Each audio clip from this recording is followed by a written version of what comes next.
Welcome back to the channel, you good looking studs. So I just updated my iPhone last night because it kind of forced me to do it. I had missed the YouTube video and I had shot it on my iPhone outside, out working in the garden. It was a good video, and it went AirDrop. So I was like, that's one of the reasons I like using iPhones is because it makes the editing process sweet. However, it went AirDrop. So everything I read on it was like, you need to update your phone. It's been a long time. I typically hate updating stuff. I know you're supposed to do it for security reasons and stuff. I hate doing it.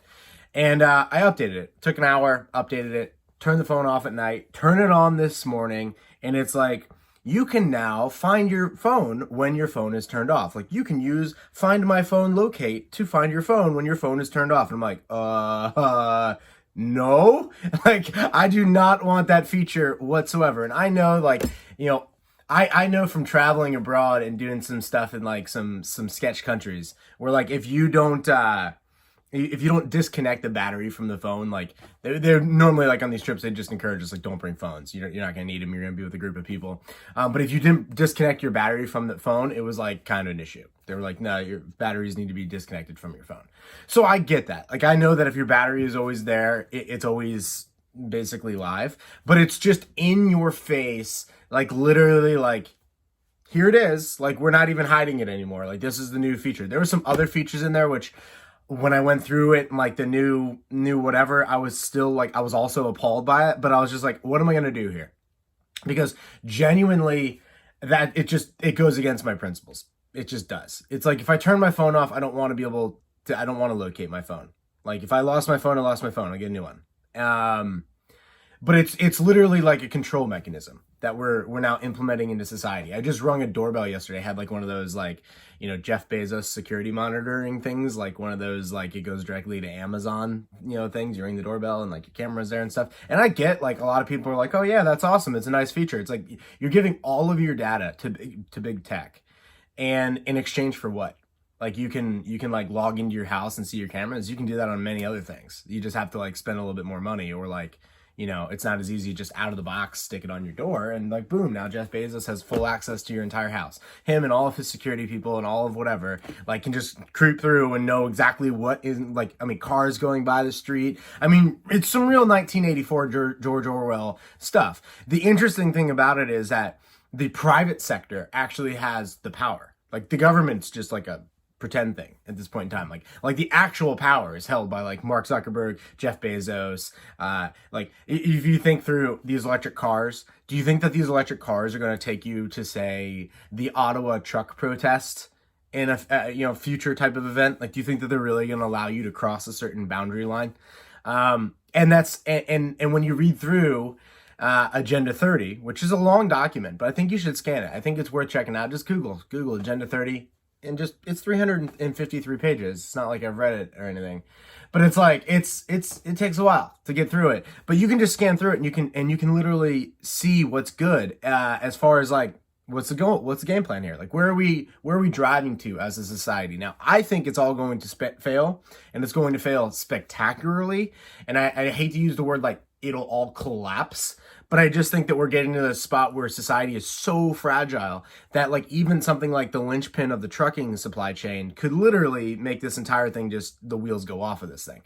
But I don't think that we live in a time period where it's reversible because of the cycle that we're on. We're on a 250-year revolution cycle. We're on a 90-year debt cycle, in my opinion. We're also coinciding with the ending of a 50-year technology cycle. That's why, like, you now hear, like, the talk of the metaverse and all these stupid things where you're like, can we just make airplanes fly faster? How come airplanes haven't flown faster since 1974? Is it because we came off the gold standard and it, like, literally wrecked the accounting system of, like, all things like that to do in the physical world? Like, can we just go back to, like, making airplanes fly faster on less fuel? Like, that would be a cool project. Not walking around with VR headsets, which I also don't think is going to be, like, an actual thing.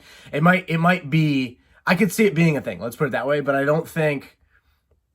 not going to be part of it. Like let's put it that way. I see the use case of that stuff where you could take a client, we do land clearing and development stuff. I could see the use case of being able to put a headset on someone or glasses, something like a little bit nicer.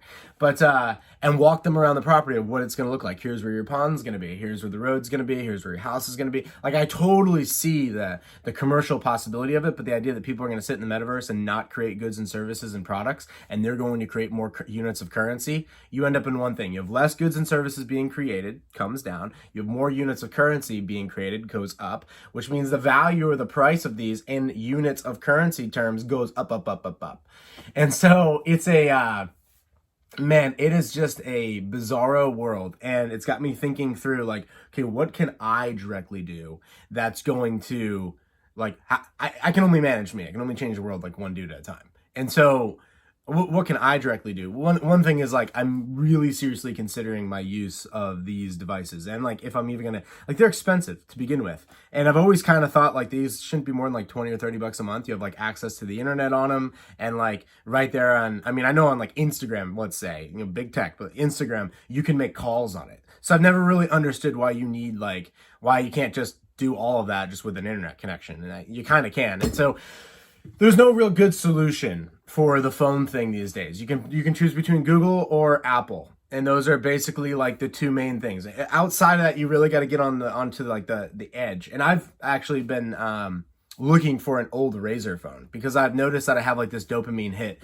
where it's like, man, sometimes like if I'm sitting in line, I just want to open my phone, click through, and and then I'm like, oh, I'm not going to touch my phone for a few hours. And then like an hour in or 2 hours, you're like, oh man, I gotta go check, you know. And it's not like I'm on any like real social media besides Instagram, and I don't really post much there. I just do stories there.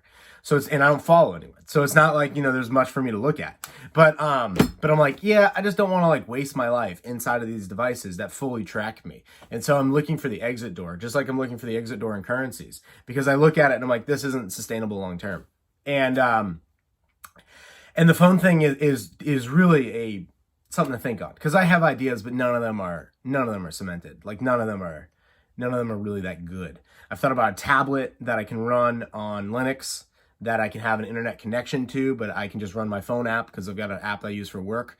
I can just run all that through there, and then I don't need as much stuff, and then I have full control of the device. But then I'm like, now I got this big tablet. I could run Linux on like a smaller phone device, which is a possibility, and run my own apps. The downside of that is like sometimes there are apps that you need to download that are good for Google or Apple.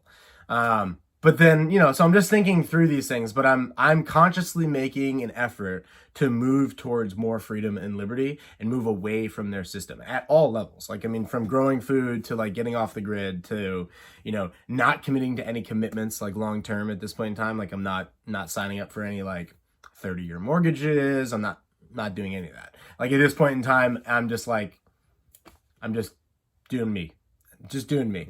So I'd love to hear from you guys on what you guys think about this, what the options are on the phone thing. I realize most people are not going to be like giving up their TikTok and all that. Like I am. I don't want the CCP to literally have my GPS location.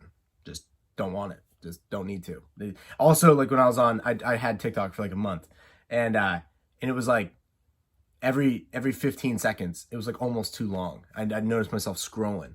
Oh man, okay, it's been 12 seconds, moving on. And I was like, man, I'm programming my brain here to operate like a goldfish, where I can't focus on a task for more than an hour or two, because it's like I can't focus on a piece of content for more than 15 seconds.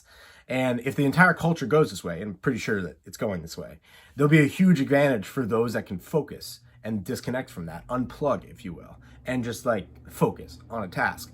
And that's where I want to be at. But I just think it's super, super weird that people are just freely giving up their data and don't care at all. Like they're just like, oh yeah. And maybe they will. And maybe that's a huge opportunity. Maybe at some point in time, something happens and they realize and they wake up to like, oh my gosh, we've literally given all of our data to like Zuckerberg or Bezos or, you know, those teams. Like we've given all of this to them for free, like without being compensated for it. In fact, you are the product.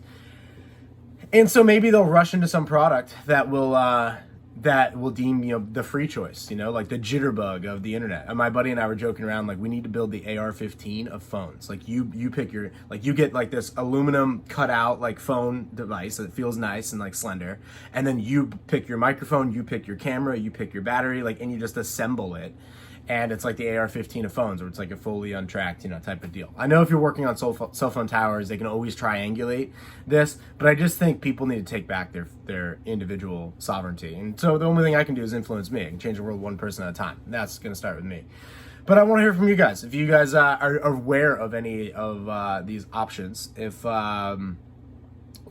if you've seen anyone go to those levels of those levels of like sovereignty. I know my mentor doesn't have a phone, which is a huge flex. He's like, if you need me, you call this person, and if it's important, they'll get in touch with me.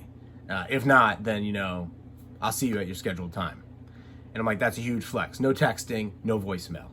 Honest thing. I do have his phone number, but it's always off. So I'm like, yo, that's a huge flex. I'm at a spot in my life where like I do need to be on the phone. I got businesses to run and stuff like that. So I need to be able to be, communicatable with people, but I don't need to be fully tracked everywhere I go. And I think that I think society in general, like we're going down the wrong path, and I don't think this is good at all. Like most people don't even have an opinion on it, which is insane. But anyway, guys, until next video, I'll see you down there in the comments.